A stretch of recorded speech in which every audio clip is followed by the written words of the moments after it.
ADEME Informa, seu programa sobre mercado imobiliário, tendências e oportunidades. Bom dia a todos, estamos de volta com mais um ADEME Informa. Mais celebridades hoje aqui, sempre. E estou com o meu âncora de volta, Papai Fresco. Pai da Catarina. Tira esse fresco da frase. Papai recente. É recente é mais bonito. Sejam bem-vindos, Razuki, volume 2, que a gente gravou uma vez com ele aqui já, foi sucesso. Então, seja bem-vindo de novo, Gustavo. Bom dia. Bom dia, Fausto. Obrigado. Fabrício Fonseca, foram anos para te trazer aqui, uma honra ter esse rapaz. Sua primeira vez no rádio, Fabrício? Bom dia, Fausto. Bom dia aos ouvintes. Primeira vez no rádio. Não dói, não. Então, se eu cometer muitas gafes, me perdoem. Vai ao ar do mesmo jeito. Ó, eu queria te avisar que aqui não tem cortes, tá? É do jeitinho que sair. Vai ficar. Razuki, seja bem-vindo novamente. Obrigado por ter a sua presença aqui novamente. E uma enciclopédia do imobiliário aqui, a gente vai puxar muita informação de você. Seja bem-vindo. Que isso, Fausto. Assim você aumenta demais a expectativa. Mas obrigado mais uma vez pelo convite de estar aqui com vocês. Para mim é sempre um prazer estar aqui no meio de parceiros e colegas de mercado imobiliário. Obrigado pelo convite mais uma vez. Bom, o Razuki já avisou que vai fazer um jabá, que já é sucesso, um empreendimento, né? Mas vamos lá. Razuki, eu tinha uma pergunta mais pessoal, assim. Você podia me dar uma dica? Como que você conseguiu fisgar esse meu amigo aqui, o Fabrício? Rapaz, eu tenho uma coisa na minha cabeça, assim. Se o Fabrício fechou o negócio com aquela pessoa, pode fechar que é certeza que tá tudo certo. Foram anos de namoro, viu? Que eu te falo isso. Você estava falando aqui, né? A gente queria explicar um pouco, pro pessoal, o pessoal tava cobrando um pouco, o pessoal que tava ouvindo e assistindo o programa, para falar mais dessa parte de valorização, como que é essa parte mais... A gente tenta fazer de uma forma bem didática aqui o programa, para não ficar muito técnico, para abraçar todo o pessoal, que a gente fala de romper essa bolha aqui, para atender todo o ouvinte que entende e que não entende do mercado imobiliário. Então a gente, sim, o Fabrício fez a parceria com o Razuki num terreno. A gente queria elucidar, queria que você explicasse como que funciona. Eu tenho um terreno, você é um incorporador, o que é a diferença de um terreneiro, o que é a diferença de um incorporador, de um loteador. Como que começa, igual o Fabrício falou, esse namoro? Eu tenho um terreno, como que eu chamo, como que eu viabilizo o meu terreno, como que eu deixo ele atrativo para atrair incorporadores ou loteadores? Explica um pouco, Razuki, pra gente. Fausto, eu falo que para nós, incorporadores, terreno é matéria-prima básica, né? Começa daí o empreendimento. Evidentemente que para a gente desenvolver qualquer empreendimento imobiliário, a gente parte de uma análise de demanda, né? Ou seja, a gente pesquisa muito o que a gente quer fazer, onde a gente quer fazer, né? Antes de comprar o terreno. Esse às vezes é um primeiro erro que um dono de terreno acaba cometendo, que é assim, eu tenho um terreno e vou fazer um prédio aqui.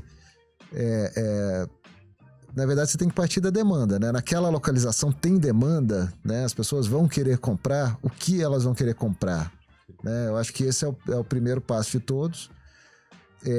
E aí a gente tem diversas formas, nós como incorporadores, diversas formas de adquirir esse terreno, né? Pode ser comprado em dinheiro, né? Pode ser comprado em permuta física, né? Ou seja, entregar área privativa, né? Entregar metros quadrados do empreendimento a ser construído no local, né? E tem permuta financeira também, que é uma participação da Receita, mas aí acaba envolvendo mais custos, então tem algumas deduções de custos que tem que ser feitas na negociação. E aí no caso do Fabrício, na nossa negociação foi em área privativa no local, né? Eu entendo assim, depois o Fabrício pode falar a visão dele, que acho que vai ser interessante como terreneiro, né?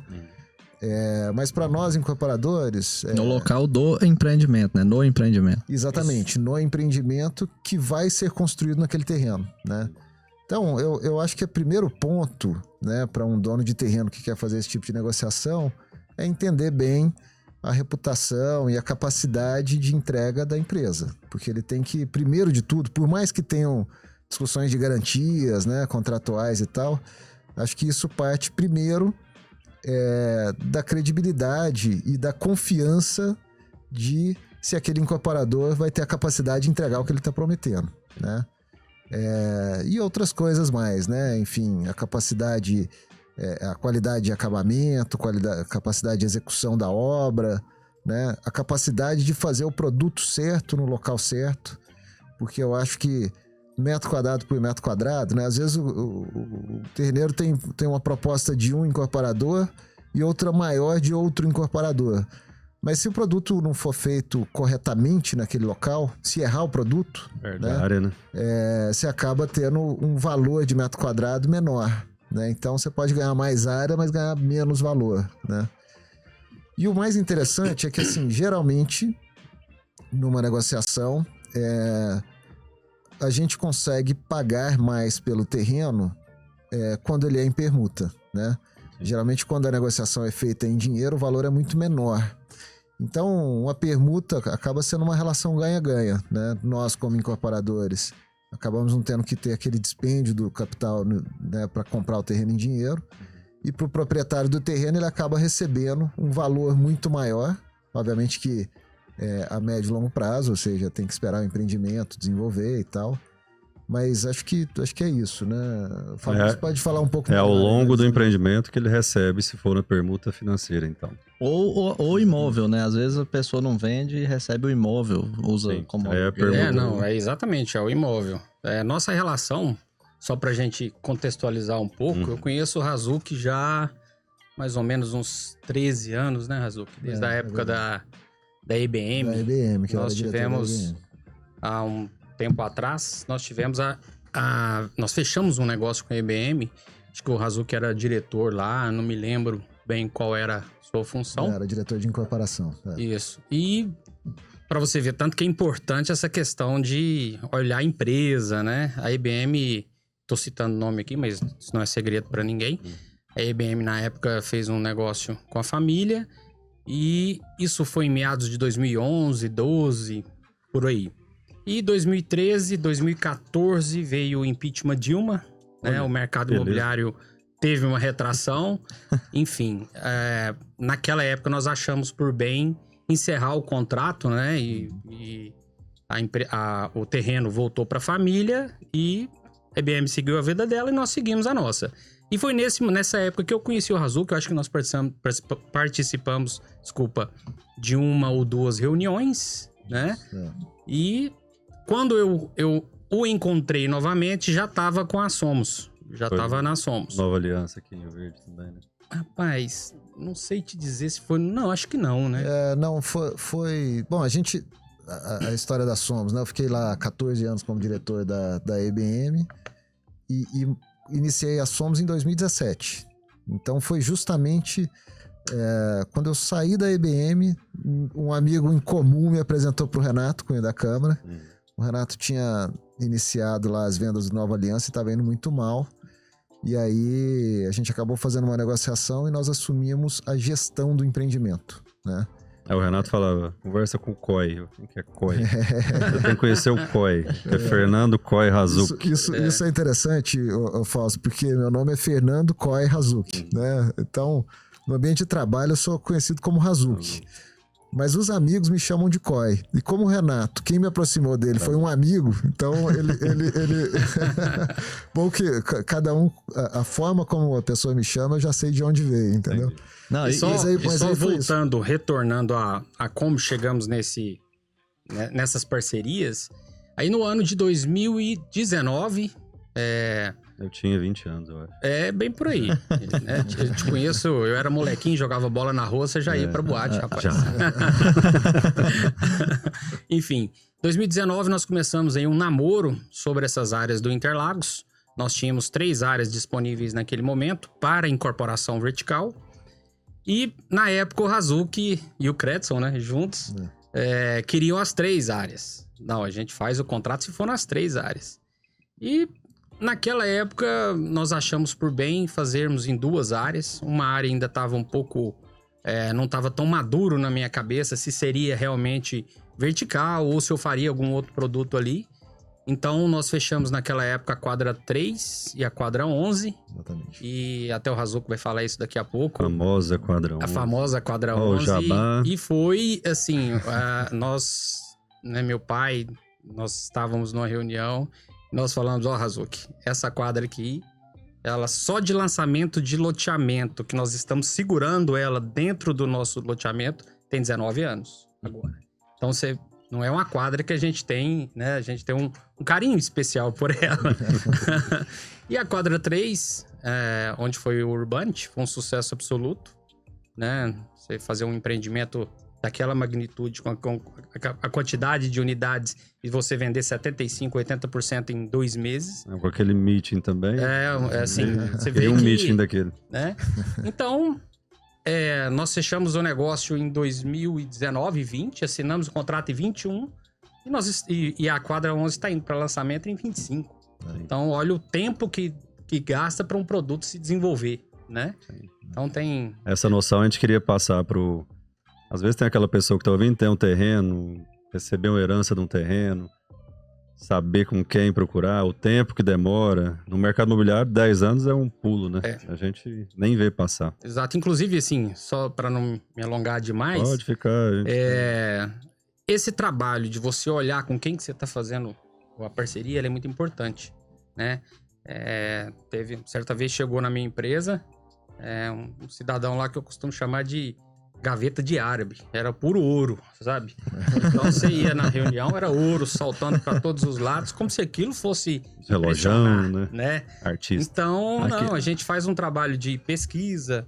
Nós temos um jurídico forte em Goiânia que nos auxilia nisso, né? Então, o nosso jurídico nós escolhemos em Goiânia justamente porque lá o pessoal sabe nos dar essas informações e fazendo um mínimo, que isso eu acho que é obrigação, de você olhar com quem que você está fazendo o negócio, você já consegue resumir, né, ou diminuir muitos erros que vão ter lá na frente.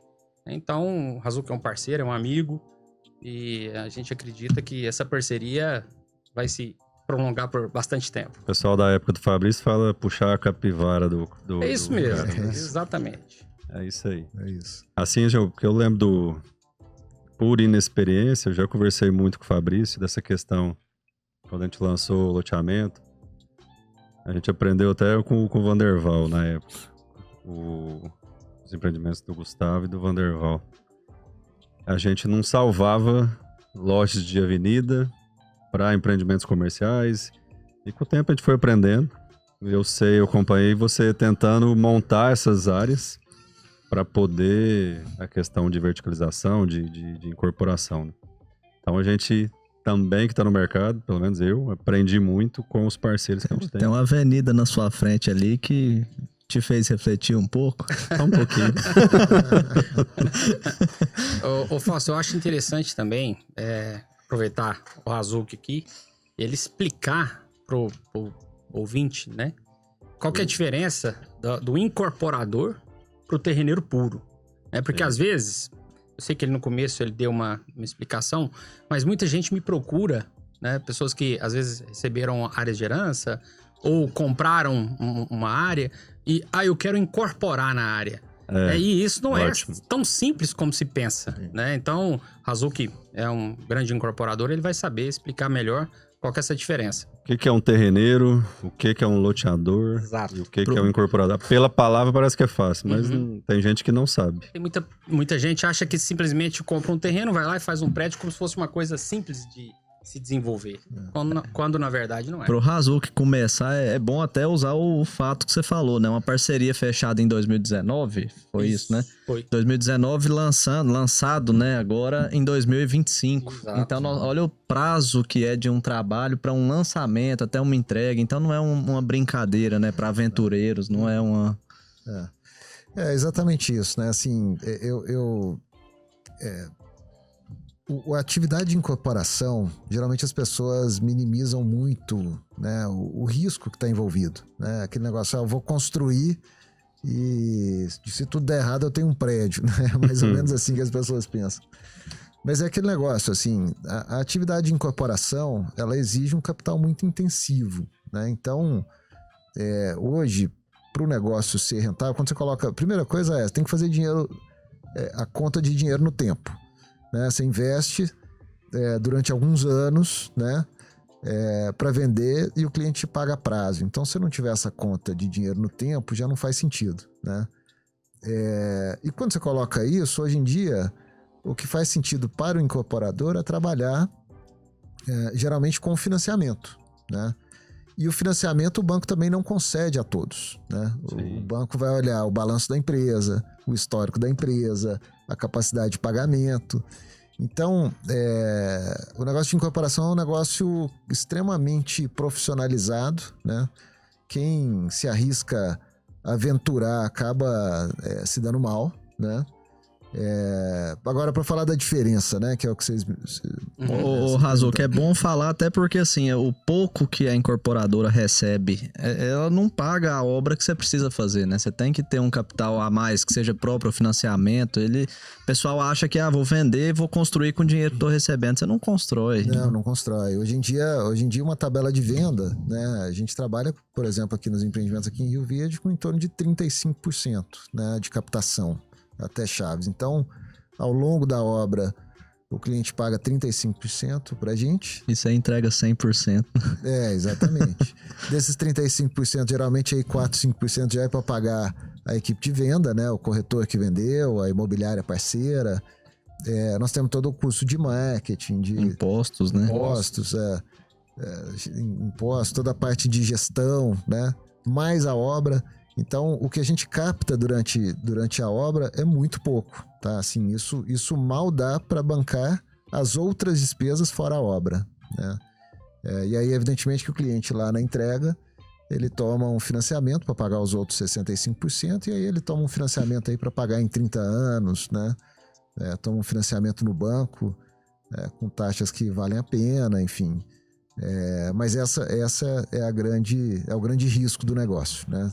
O incorporador tem que ter a capacidade de bancar a obra, né? Agora, assim, falando da atividade, né? A atividade de incorporação, ela é uma atividade regida por uma lei, né? Que é a 4591, uma lei de 1964, que dá toda a segurança para o cliente comprador. Essa lei exige que a gente registre no cartório, né?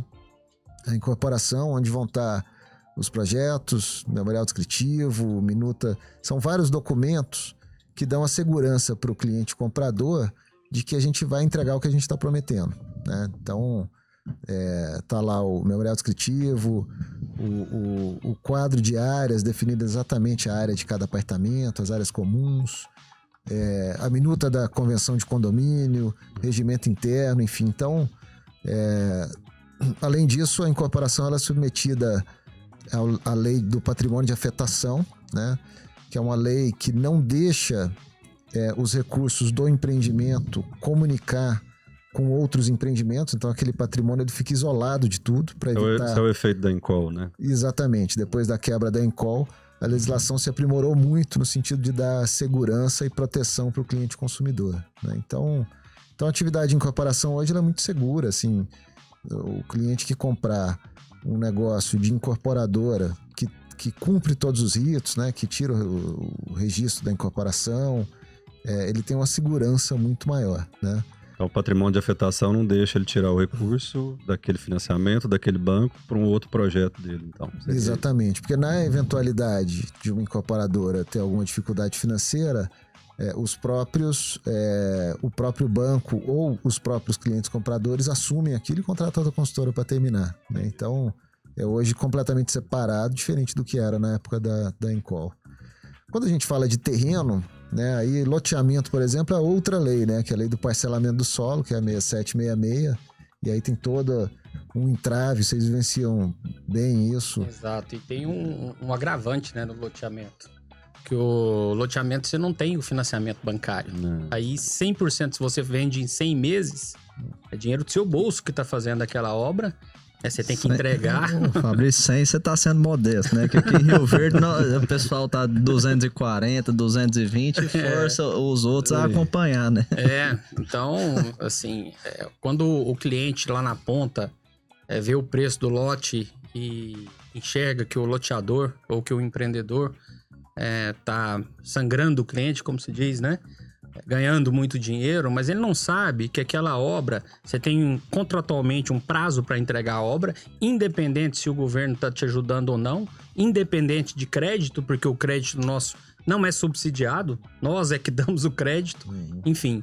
Então, não é bem assim, né? Até, Razuki, para te perguntar, pra você explicar, na verdade, pro ouvinte. E telespectador também. Sim. A gente tá no YouTube, gente. Pode acessar aí, fica à vontade. Ei, moçada, tudo bom?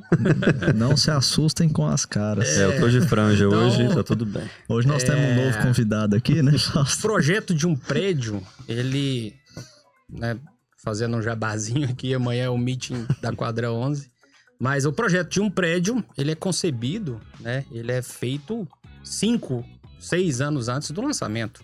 Aí você começa projeto, tudo, e ele é feito a 4 mãos.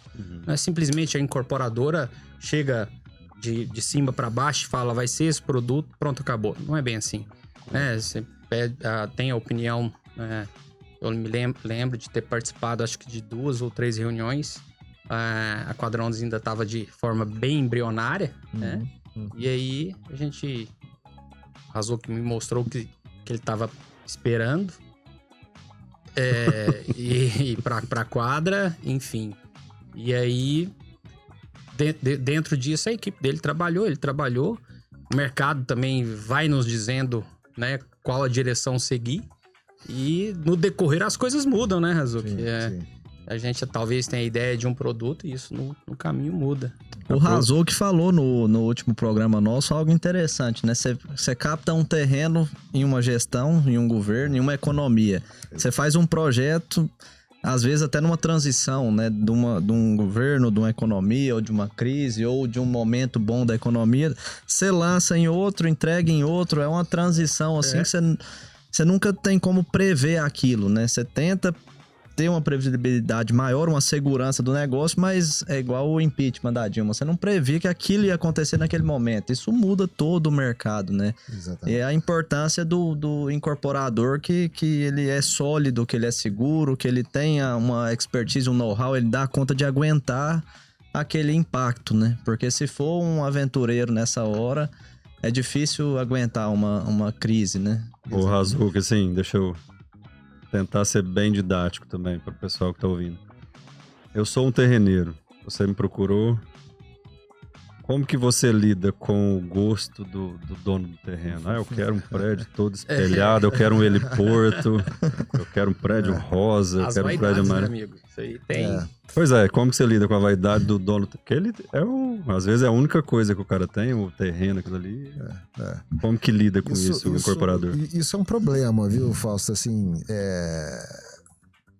tudo que a gente faz no empreendimento é baseado, né, em estudo, né, em experiência, né? A gente tem que entender o que a gente vai fazer para encantar o cliente, mas ao mesmo tempo o que eu mais ouço falar é assim, não, aqui eu tenho um monte de amigos, meus amigos comprariam isso aqui. Excelente corretor, né? Mas haja amigo para comprar um prédio inteiro, né? Então, isso tem que ser tudo baseado em estudo, né? Em o que o mercado demanda, em o que agrega valor, né? A gente, fazendo um parênteses, o Fabrício foi excelente parceiro nesse sentido. Deu trabalho. Mas ele contou uma história aqui toda romântica de como é que ele... Mas o fato é o seguinte, quando a gente estava negociando, né, as 2 quadras lá, a quadra 3 e a quadra 11 do Interlagos, ele e o pai dele viraram e falaram o seguinte, Razuki, eu não sei o que você vai fazer, mas na quadra 11 tem que ser alto padrão, porque é a melhor quadra do bairro. Se vira. Pode ficar tranquilo que vocês não vão ser decepcionados, né? Tem muita coisa que vai para o papel, né, numa negociação dessa, mas tem coisa que não dá para ir, né? Porque o que é a definição de alto padrão, né? Mas aí que na nossa parceria e na nossa transparência, ao longo do processo eu fui apresentando pro Fabrício, né? Fabrício, é isso aqui que eu estou pensando em fazer, por causa disso, com argumentos de mercado, né? Com argumentos... E aí chegamos nesse produto, né? Que eu não tenho dúvida, assim... Desde a primeira vez que a gente começou negociando, eu não tinha dúvida que a quadra 11 é a melhor quadra do bairro, né? É uma quadra na orla, de frente para a principal portaria, né? E o que a gente está chamando, inclusive, de a última quadra privativa, né? Porque é uma torre em uma quadra inteira. Então, você tem muito mais privacidade, não tem vizinhos. Não tem ninguém na frente. Então, a gente realmente quis fazer um empreendimento diferenciado naquela quadra. Mas tem mesmo os gostos do terreneiro aí. Isso a gente enfrenta bastante. Ô, Fausto, eu já presenciei uma situação assim, até irônica. Tem até 2 comentários. O primeiro, o terreneiro queria botar LED no prédio. É uma história engraçada. Você queria fazer um painel gigante de LED. É algo que às vezes não comporta, né? Mas é algo... Tomara São que ele não esteja imaginações. ouvindo aí. Pode ser de estar, viu? E outro caso, o Razuc falou uma coisa muito interessante aqui de amigos, né? Meu amigo vai comprar, meu amigo... aqui em Rio Verde tem um caso muito claro de um empreendimento, inclusive um condomínio fechado que teve que praticamente refazer todo o formato comercial dele por conta disso, né? E nós que somos empreendedores enfrentamos muito isso. Por causa do gosto do cara. Né? Você tá fazendo um projeto e a gente conversa com as pessoas, né? Parceiros. Meu amigo gosta daquilo. Aí você conversa com outro amigo. Nossa, eu vou comprar lá, vai ter isso e etc. Nossa, que bacana, faz isso. Nossa, lá não vale 10 mil não, lá vale 15 e aquela coisa e se a pessoa for um amador, ele não tiver ciência, ele deixa aquilo entrar dentro dele, ele lança sem pesquisar o que de fato o mercado consegue absorver por um preço acima do que o mercado consegue absorver. E a gente tem esse jargão no mercado, né? Você não pode errar no lançamento. Se abaixar valor é terrível, né? Então, assim, é um momento de muito profissionalismo. O Razuc fala muito do mercado ser muito profissionalizado. E, de fato, tem que ser, né? Tem que ser. E essa questão do gosto pessoal, eu fui olhar uma área, uma vez numa cidade próxima a Rio Verde, não vou citar o nome, mas o proprietário da área, quando a gente estava imaginando o produto para aquela área, né? Eu sou acostumado, eu tenho um pequeno know-how em loteamento aberto, né? Mas o proprietário da área queria fazer um condomínio fechado. E quando conversando com ele sobre a concepção do produto, ele queria na mesma área uma hípica e um pier, porque tinha um lago lá. Não queria pesca submarina. Não, eu acho que se arrochar, saía. Mas assim, você entendeu? Você tem que fazer o produto de acordo com a realidade, né? Não é só porque o cara quer uma hípica, né? Vou criar meus cavalos lá. E o vizinho, será que ele quer uma hípica lá? Será que isso... Enfim, são coisas que a gente vê no mercado, né? A gente vê nas negociações, mas que normalmente não travam um negócio, né? Porque a gente tem esse papel de convencimento também do que funciona e do que não funciona. Com certeza esse terreneiro era um apaixonado por cavalo. Com certeza. Ele sempre tenta colocar o gosto pessoal e acha que todo mundo... Né? Tem um condomínio que lançaram agora em São Paulo que ele tem um autódromo dentro do condomínio. É o parque até o Rubim Barrichello foi garoto propaganda. Então, Parque Autódromo. Obviamente né? Mas os ouvintes terem uma noção, né? Aqui nós estamos falando, foi muito falado em relação à relação empreendedor, incorporador e terreneiro, né? Nessas horas tem que dividir muito o que é um gosto, um ego, uma vontade. O empreendedor, ele não age com simplesmente uma vontade dele, né? Ele tem que ter um profissionalismo de pesquisar o que de fato o mercado aceita, o que de fato o mercado se tem aquela carência naquela região. Regiões aceitam um produto, outras regiões outro, né? E isso aí o empreendedor, ele tem uma tarefa de casa de fazer esse trabalho, né? Então essa relação ela tem que se estreitar, até porque muitas vezes, dependendo do mercado, aceita numa região um certo tipo de produto que o terreneiro não quer aquilo, né? E isso precisa se estreitar os laços e entender, explicar, né? Falar, poxa, aquilo ali não cabe, a gente não pode lançar algo que não vai de fato vender. No final das contas, o importante é vender o empreendimento, né? E isso é feito com muita pesquisa, não é pesquisa entre amigos, né? Pesquisas nas cidades, com pesquisas muito bem formuladas, feitas por institutos que têm muita autoridade no assunto. Isso não é são algo baratas, simples, né? Não são baratas. Não são pesquisas baratas. Mas o Razul que lida com isso. Você trabalha em várias regiões, por exemplo, de Goiânia, de Rio Verde.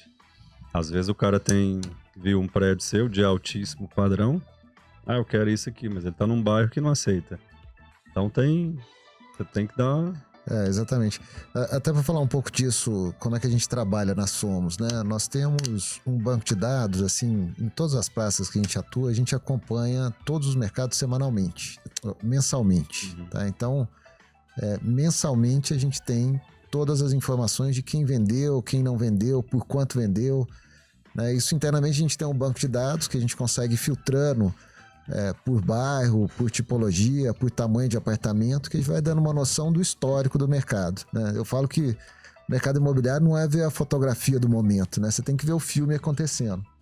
Então isso já dá pra gente uma noção do que tá vendendo, o que não tá vendendo, né?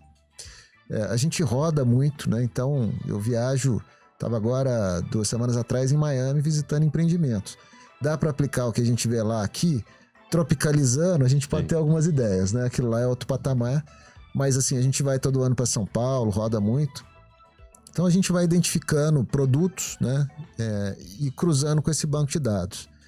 Evidentemente que a vivência e a experiência conta muito, né? Já tem mais de 20 anos que eu estou nesse mercado só fazendo desenvolvimento imobiliário. Então a gente usa um tanto da nossa opinião também. Já apanhou um pouco, né? Já apanhamos mais. E mais do que isso, né? A gente acompanha todos os empreendimentos que estão sendo lançados. Então a gente vê quem está acertando, quem está errando. E cada erro ou acerto, a gente tenta diagnosticar isso internamente. Aprende com o erro do outro também, né? Exatamente. Não tem nada mais barato do que aprender com o erro do outro, né? Então a gente acaba debatendo muito internamente, com sócios, com a equipe, né? E isso vai dando ali um background pra gente, né, de entender o que fazer, mas não satisfeito, a gente busca também a opinião das empresas de venda, que eu falo que é quem está com a barriga no balcão, né, sentindo ali o cliente, a demanda e etc. E a gente desenvolveu pesquisas com institutos de pesquisa parceiros, a gente desenvolveu uma metodologia que a gente faz testes de produto, né? Quando a gente faz essas pesquisas, a gente identifica muito aproximado qual que vai ser a aceitação daquele produto quando ele for a mercado, quando eu lançar, né? Então, isso permite aí algumas correções de rota, né? Eventualmente um ajuste de projeto, já rasguei projeto, tá? E refiz, em função do resultado de uma pesquisa. Mas eu costumo dizer o seguinte, que nada disso sozinho é uma verdade absoluta, né? É o caldeirão de todas essas informações juntas, né? E obviamente que sempre a confiança, né, naquela ideia é que faz acontecer. A gente tem ali todos esses checkpoints que a gente vai fazendo ao longo do processo para minimizar o erro, mas o fato é que a pergunta de $1 milhão, né, tem demanda, não tem, vai vender, não tem, essa resposta ela só existe depois que a gente lança, né? Mas com todo esse processo a gente vai minimizando o risco e fazendo produtos mais assertivos, né? Que tenham não apenas velocidade de venda, como preço adequado para rentabilizar bem o acionista, né? Ou seja, não adianta vender barato e perder dinheiro, né? E mais do que isso, quando a gente tem velocidade de venda e valor agregado, é um produto que ganha liquidez e ganha valorização de quem comprou, né? Se é um produto que está bem aceito, bem encaixado, ele vai valorizar ao longo do tempo. Então quem compra também fica satisfeito, né? E aí é fechando essas pontas todas que a gente cria aí esse ciclo virtuoso, né, da empresa com clientes, né, com investidores, e aí todo mundo sai satisfeito nesse mercado. Então, assim, às vezes você aí que tem um terreno que você tá guardando e tudo, a incorporadora vai te procurar e às vezes tem que abaixar a bola. Às vezes o cara tem um terreno, vê o prédio bonito saindo ali, apartamentos grandes e tudo mais. É igual você falou, o que é o alto padrão, né? Depende do momento, depende da região, depende da cultura. Então, só para quem estiver ouvindo, tem um terreno e tem interesse de atrair investidores, incorporadores, Não necessariamente o seu gosto é o que você tem que levar em conta. Você quer ganhar dinheiro? Você quer arriscar o seu gosto, fazer todo mundo gostar, fazer seus amigos comprarem porque tá a turminha ali. A gente tem alguns casos aqui em Rio Verde, que é o Araquara e o Carolina. Gaiola de ouro. Gaiola de ouro. O Araquara. Falaram que o prédio ia cair, que ele é torto. Que os moradores, até não sei direito a história, mas acho que nos dois os moradores tiveram que assumir, que foi a incorporadora na época, abandonou e o pessoal teve que assumir. Virou um grupo de amigos que assumiu o prédio, né? Pra finalizar. E hoje são 530 metros. Isso é muito arriscado, Fausto. Eu tive já nessa experiência, eu vou fazer 20 anos de mercado ano que vem, completo 20 anos de mercado ano que vem. Certa vez chegou um empreendedor, né, uma incorporadora, querendo uma área para poder construir um prédio. Tá bom, esse é o começo da conversa, né? Vamos começar um namoro, né? Enfim. Não é o das correntes, não. Não. E aí, outro. Ei, meu amigo, é cada bucha. E aí, vamos entender o produto. Qual que é o interesse da empresa? Bom, nós queremos um terreno, uma área de 4 lotes para levantar um prédio. E eu tô com X clientes, advogado, juiz, médico. Sempre são eles querem mostrar um tipo de cliente para te induzir ao erro de negociar a área. Enfim, falei, tá, mas como que é o produto? Não, no princípio eu quero a área, você vai me vender a área, você vai me escriturar a área, e aí com a escritura na mão eu vou chegar pros interessados e falar aqui, ó, eu tenho a área, vamos fazer? Aí eu falei, e a garantia? A garantia sou eu. Então, isso acontece, né? E tem gente que cai. É o artista. Não, e tem gente que cai. É mesmo aquela história do sequestraram minha filha no telefone, ou então furou o pneu, me passa. Tem gente que cai nisso. Então, esse mercado não é para amadores, a gente tem que ter cuidado, tem que fazer o trabalho de casa, né? E essa questão até me perguntaram esses dias, por que você não incorpora? Pô, você tem área, por que você não levanta? Porque eu não tenho expertise nisso, né? Eu vejo as pessoas, o próprio Razuco tem 20 anos de mercado e ainda assim sofre, né? Tem o custo Rio Verde, né? Que... É o custo de cada cidade também. E eu vou me aventurar nessa área porque eu quero abraçar o mundo? Não. Tô ali fazendo a minha incorporação, meus loteamentos, né? Na hora que eu achar que eu devo entrar nisso, eu vou entrar pequenininho, aprendendo com quem sabe, né? E talvez lá na frente fazer uma coisa mais robusta. O pessoal não tem noção do risco, né? Que é incorporar. Jamais. Nós estamos tratando de empreendimentos imobiliários. Fala assim, praticamente todos ou todos eles envolvem uma quantidade financeira muito alta. Tanto para fazer quanto para receber. E quando envolve financiamento, a pessoa, se ela não tiver um cálculo muito na ponta do lápis ali, ela descasa o pagamento com o recebimento. Isso aí vira um problema que é inimaginável se não houver um controle, né? Exato. Muita gente chega assim e fala, nossa, vendeu tantos apartamentos por tantos milhões, e meu Deus, tá rico demais. Peraí. Tá rico. É aquela conta de padeiro, né? Será que é desse jeito mesmo? O custo que a pessoa tem, a antecipação do dinheiro, o financiamento... Eu até gostaria de perguntar pro Razuco o custo Rio Verde. Né? Por quê? Por que eu tô falando custo Rio Verde? É claro, cada cidade tem a sua, né, particularidade. Mas muita gente acha que Rio Verde, por ser uma cidade do agro, né, que tem... Realmente, ela tem uma importância nacional. Todo mundo tem o poder de compra. Exato. Mas o custo em Rio Verde ele é mais alto também do que outras cidades. Porque é mão de obra escassa, Razuco... Né, eu gostaria que você falasse sobre isso, porque você tem muito mais experiência que nós aqui da bancada. É exatamente isso, Fabrício. Assim, construir em Rio Verde é muito mais caro do que construir em Goiânia, tá? Só para ter uma noção. Primeiro pelos custos aqui da própria prefeitura, vamos falar assim, né? A gente tem aqui uma outorga onerosa que é caríssima, a gente tem a necessidade aqui de estudo de impacto de trânsito. Isso em Goiânia, por exemplo, não residencial em Goiânia não se faz estudo de impacto de trânsito. Se já está definido no plano diretor que aquela região pode verticalizar, justamente em função dos eixos. Então, só empreendimento comercial teria que ter estudo de impacto de trânsito. Aqui a gente tem que fazer, e as contrapartidas exigidas pela prefeitura são altíssimas, né? A mesma coisa para licenciamento ambiental, que aqui a gente tem que fazer e é caro.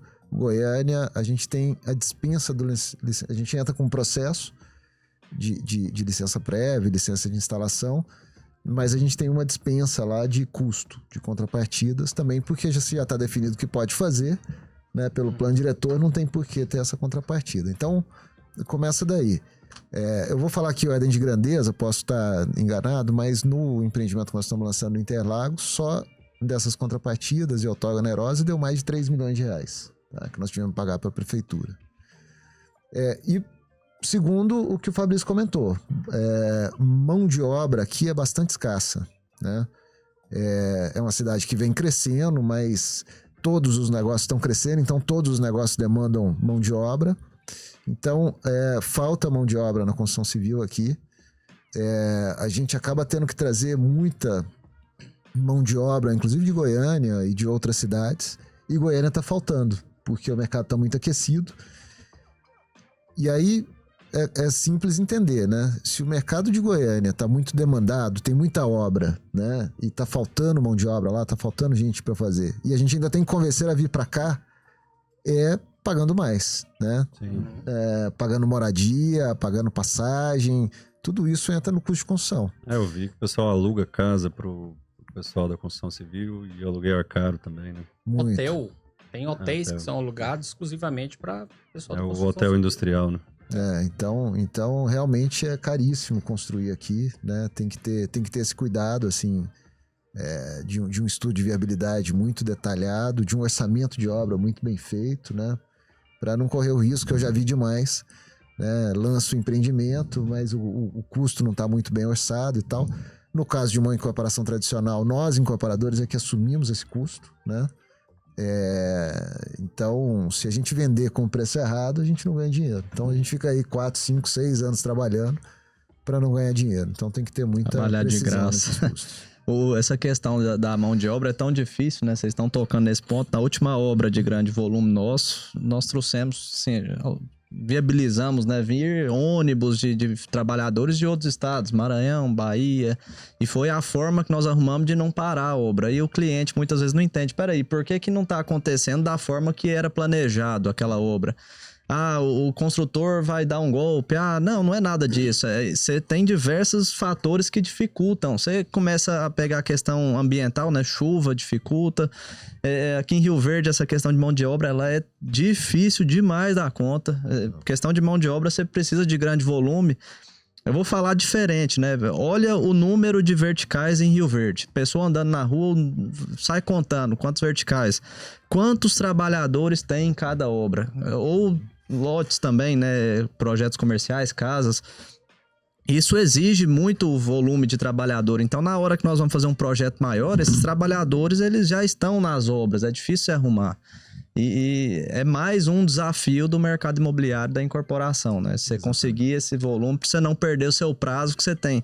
Vendeu, tá lá no contrato, tem que entregar, né?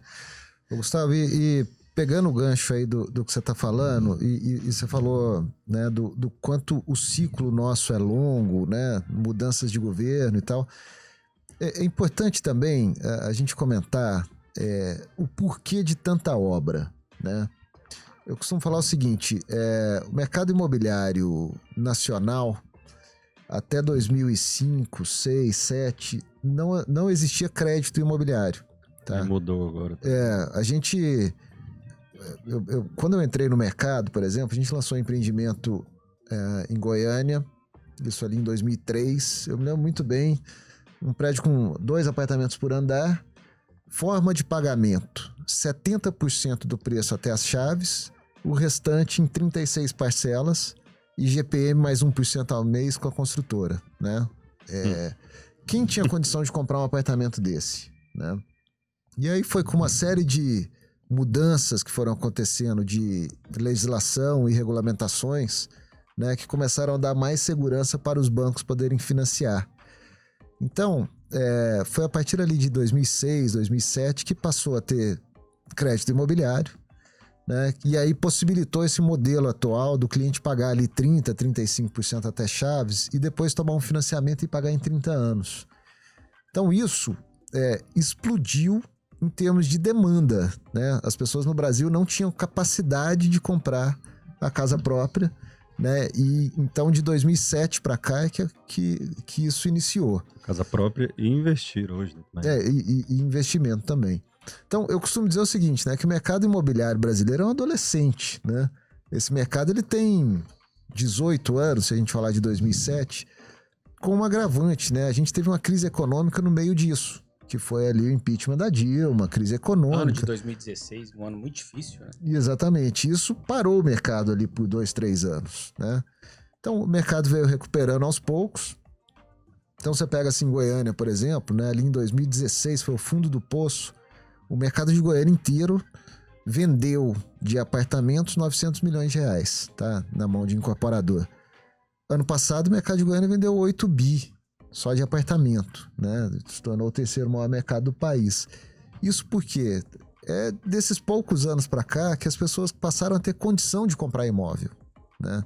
As pessoas olham e falam assim, não, é prédio demais, tá saturado. Olha. É muito pelo contrário, esse mercado está começando agora. E aí, tem agora uma novidade positiva, né? O que mudou assim, hoje, Razu? O pessoal entender. É recente, né? Até para entender assim como é que é, né? De onde vem esse dinheiro dos bancos? Vem principalmente do SBPE, né? Que é o Sistema Brasileiro de Poupança e Empréstimo.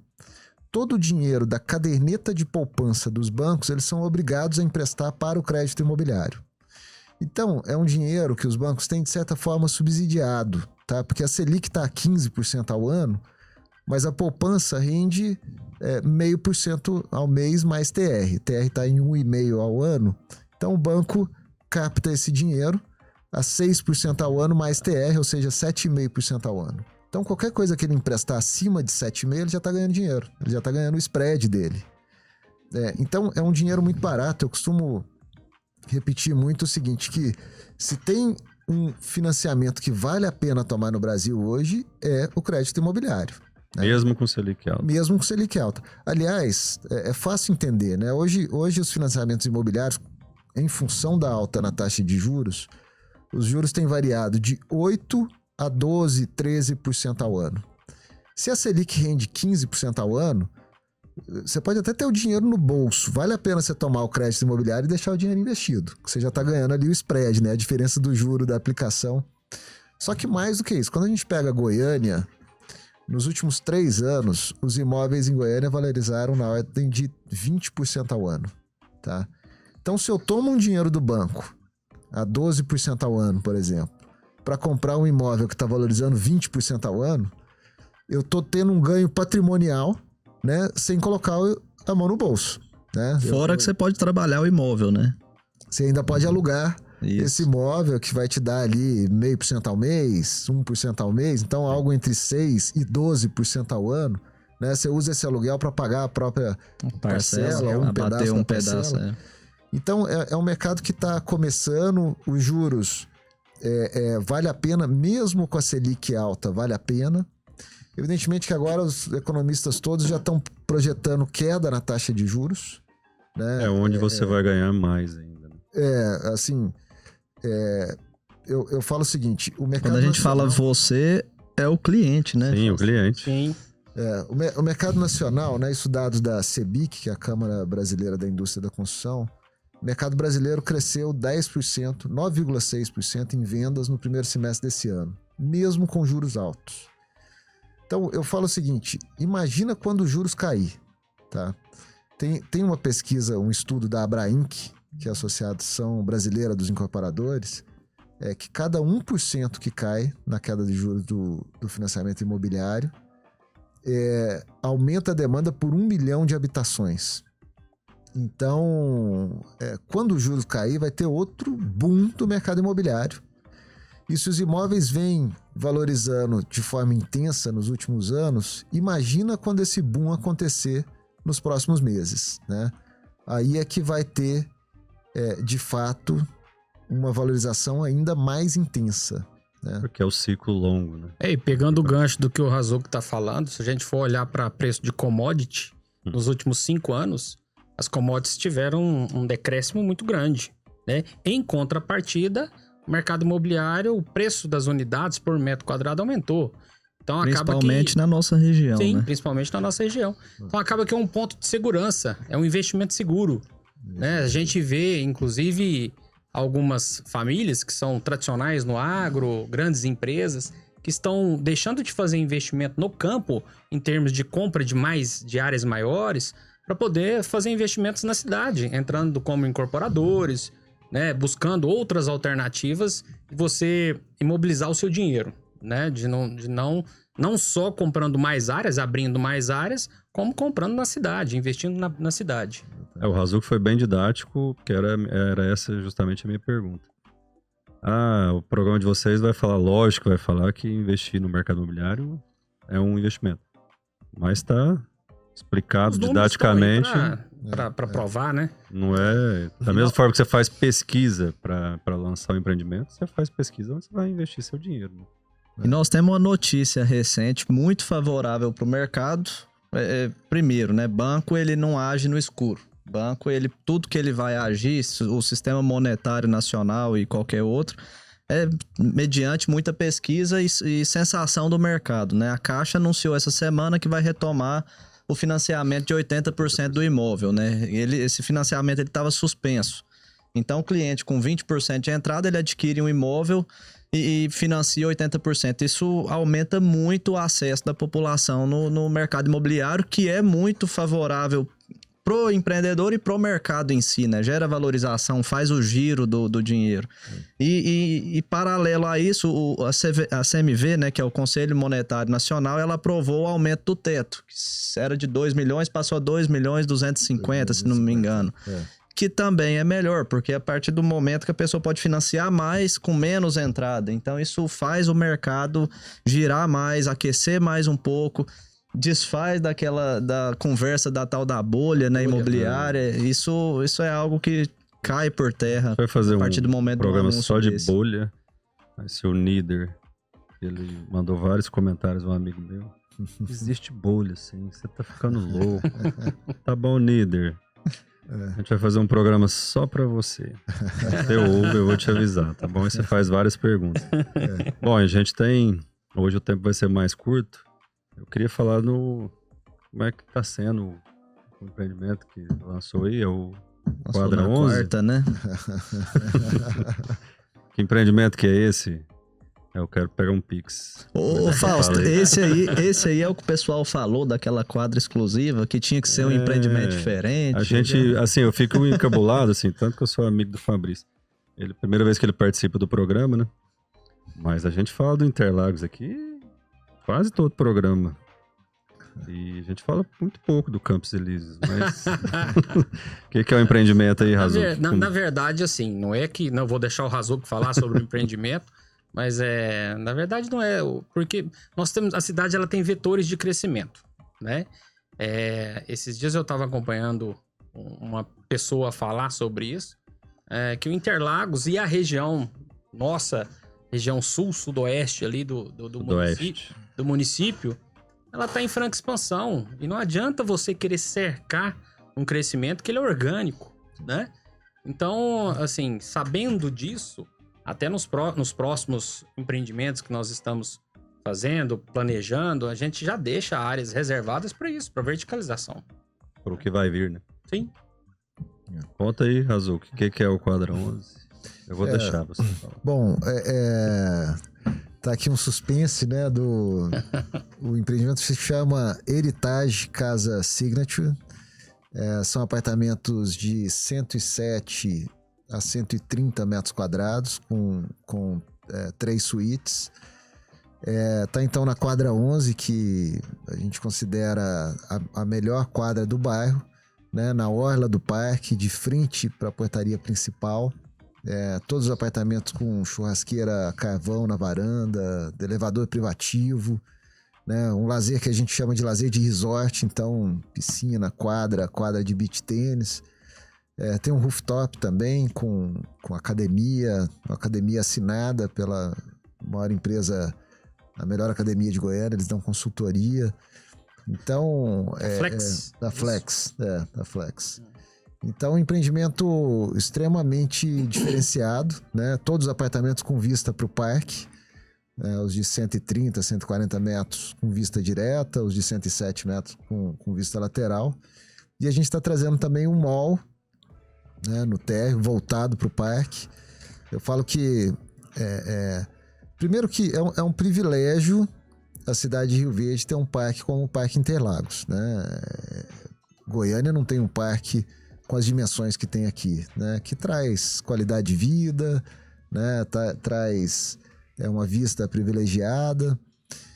E quando a gente foi fazendo as pesquisas que a gente sempre faz, quando a gente foi lançar o Urbanity, né, que é na quadra 3, na entrada do bairro, a gente percebeu que uma das críticas ao bairro era a falta de comércio e serviço, né? Então, a gente colocou um mall no Urbanity, né, que foi sucesso, investidores compraram as lojas e tal. E a gente resolveu fazer o mesmo também agora no Heritage, que colocar as lojas de frente para o parque. O próprio parque consome, né? Consome. Ali tem uma demanda grande, assim, né? O Fabrício conseguiu induzir bem ali o crescimento. São casas boas, pessoas com bom poder aquisitivo, tem o condomínio, né? O Green ali próximo, tem a própria Câmara, né? Então acaba tendo serviço. Os frequentadores do próprio parque demandam, né? Então é um empreendimento bem diferenciado. Tá? O mall atende até quem nem é morador lá também. Exatamente. O usuário do parque. Acho que vai virar um lugar muito bacana de se frequentar, tá? Dentre os compradores, por exemplo, de lojas do Urbanity, né? A gente sabe que tem dono de sorveteria, tem dono de lanchonete, então acho que vai virar realmente assim um belo local assim para se frequentar, né? Eu mesmo comprei loja. Será que eu acredito no produto ou não? É verdade. Além de tem que comprar, né? Além de toda a área que o Fabrício vai receber como terreneiro, como permutante, ele ainda comprou, né? Então ele não só é parceiro, como é cliente também. E eu acho que o mais importante agradou o Sandovalzão, velho. E uma informação, Fausto, eu tive informações que o poder público vai dar uma repaginada no parque. Ouvi falar. Porque o parque ele tem uma dimensão gigantesca, uma área a ser aproveitada muito grande e tem algumas deficiências, né? Então, é uma área que poderia explorar mais uma parte comercial, né? Deixar também mais confortável para o usuário, com banheiros, enfim, as pistas de caminhada, de corrida, de bike.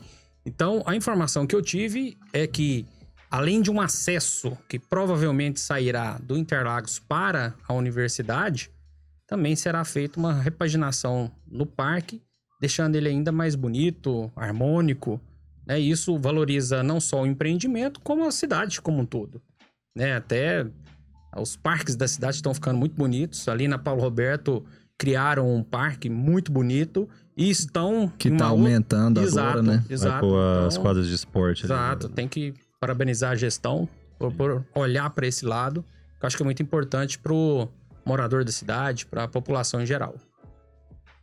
E quando a gente fala de Interlagos, eu acho que a questão, né? Vocês falaram no início do vetor, né? De crescimento da cidade. O próprio Razul lançou em outras áreas da cidade de alto padrão. Hoje, essas áreas, elas se conectam, né? Já é muito sólido essa conexão que existe ali da região do Buritis, do Espelho d'Água, Interlagos, o Entre, né, Fausto, que a gente chama ali de Alto Floresta, né? Vou falar nada não, viu? Que é a outra região. Então, com essa conexão agora que vai surgir... Que passa ali no Campos Elíseos, né? Isso, passa ali no Campos Elíseos, aquelas avenidas ali no Parque do Cerrado. Só para você ter uma ideia, né, Gustavo, pegando o seu gancho, dessa conexão, tanto que a mobilidade ela é importante para uma cidade, aquele estudante que vai para a UniRV, que vem do Montevidéu ou de Caiapônia, ele pode entrar ali pelo... Desculpa, quartel, né? Não, aquele loteamento Ivanov ali. O Bela Vista. Bela Vista, isso. Ele entra pelo Bela Vista, passa pelo Canaã, desce em frente ao Green Park, Interlagos já tá na faculdade. Vai na faculdade. Então, né, olha o que diminui de locomoção para aquele estudante chegar na universidade. Eu vou aproveitar, assim, o Interlagos 2002, 2005. Olha a hora que o que chegou lá, tanto que o mercado é lento, é demorado, né? Mas eu falo, viu, Fausto, que assim, o Interlagos está num momento que ele está passando por uma grande transformação. É isso que eu quis dizer. Às vezes o bairro tá ali, demora para chegar, para atingir o ápice. Só de empreendimento vertical ali nos últimos 2 anos, se não me engano, foram 6, 7 lançamentos. Sim, só verticais que foram lançados, estão em construção e que estão em negociação, que eu sei, para lançar, são 10 torres. E isso, né, é o que eu chamo assim de um fenômeno de lógica urbana, né? O que é isso, né? Com esses empreendimentos residenciais vai aumentar a população na região, né? Com a população e todos os empreendimentos de bom padrão, então vai um público de um bom poder aquisitivo. Tudo isso aumenta a demanda por serviço e conveniência na região, né? Comércio, etc. O mercado residencial favorece outros empreendedores aí. E aí começa a evoluir também os serviços, né? Já estão lá, construíram uma boa academia, em frente à Câmara já surgiu ali um empóriozinho, estão construindo uma escola na uma escola e um restaurante ali na entrada do bairro, e isso à medida que as pessoas forem mudando, isso vai evoluindo mais. Então, e aí vai gerando esse ciclo positivo de valorização do bairro, né? Quando o bairro entra nesse estágio assim, de uma transformação, ele gera também, né, uma valorização ainda maior. Então, é um negócio que ninguém segura. Né? Esse vetor aí vai acontecer. Assim, lógico que é feito um trabalho para isso, né? Aquela região, inclusive, o Fabrício, o Fausto, a gente está na mesma área, foram anos de trabalho e nunca deixar algo diferente de um padrão bom aí para aquela região. Isso aí é trabalho de 40, né, 50 anos. E logicamente tem esse trabalho, mas isso também quem manda é o mercado, né? O mercado é quem compra aquela ideia, aquele produto, então nada... O nosso cliente, ele quer ganhar dinheiro, assim como todos nós. Eu quero morar bem também. Então, e quer morar bem. Então, se você for ver, eu fiz um levantamento esses dias a pedido de alguns colegas de imobiliárias, pegando o gancho do Interlagos, nós estamos falando da época do lançamento. Quando ele foi lançado em 2005, julho de 2005, eu tive cuidado de pegar a tabela sempre do mês de julho para comparar. E eu fiz essa comparação de 5 em 5 anos. Então, em julho de 2005, foi lançado a R$ 67,00, R$ 68,00 na média, lote de 360 metros. Nossa. Então, 2010... Imagina quem comprou que ganhou de dinheiro. Pois é. Então, em 2010... ele já tava... Deixa eu só pegar aqui a cola. 2010... Peraí, só um minuto. Pra falar aqui. Em 2010, julho de 2010. Então, veja bem. Julho de 2005, ele tava R$ 67,00 o metro quadrado. Lote de 360 metros, na média. Julho de 2010, R$ 152,00 o metro quadrado. Julho de 2015, 416 o metro quadrado. Julho de 2020, 580. 2020, vamos lembrar, pandemia, né? E julho de 2025, então veja bem, 2020 saímos de R$ 580,00 o metro quadrado. Para julho de 2025, R$ 1.250,00 o metro quadrado. Uma valorização então, vale a pena investir no mercado. Qual investimento que dá um retorno desse? Pois é. Em tão pouco tempo, né? Pessoal, a gente vai encerrar hoje. Hoje a gente não pode extrapolar. A gente não pediu pro dono ali. Então eu queria agradecer a todos a presença de todos. Tá falando, né? Não, é o filho do dono. Obrigado, Razuki. Obrigado, Fabrício. Obrigado, Gustavo. E bom almoço a todos. Até o próximo Adem Informa. Obrigado você que está vendo a gente no YouTube. Você que está ouvindo a gente na 96. Se tentar mudar para Rio Verde FM, você vai continuar ouvindo a gente. Você querendo ou não, você vai ouvir a gente se você tentar mudar de rádio. Então, um abraço a todos. Bom dia, bom Fausto, almoço. Muito obrigado mais uma vez. Bom sábado a todos. Bom final de semana. Obrigado, Fausto. Razuki, obrigado Fabrício. pelo convite. Já aqui pra você ver a experiência que eu tenho com rádio, que já tô atropelando um amigo aqui, né? Então, obrigado pelo convite. Boa tarde a todos. Bom almoço. Fausto, mais uma vez, obrigado pelo convite. Gustavo também. É sempre um prazer estar aqui com vocês. Fabrício, obrigado pela companhia aqui e por toda a parceria ao longo desses anos. Tá? Obrigado a todos. Lá no início foi falar 3. Qual que é a terceira quadra? Não, essa terceira aí a gente ainda tá em namoro. Quando eu falo que o loteamento é um casamento. Né? E empreendimento vertical é um namoro. Começa, tem começo, meio e... Boas vendas, pessoal. Sucesso para vocês. Um abraço, até mais. Valeu, abraço.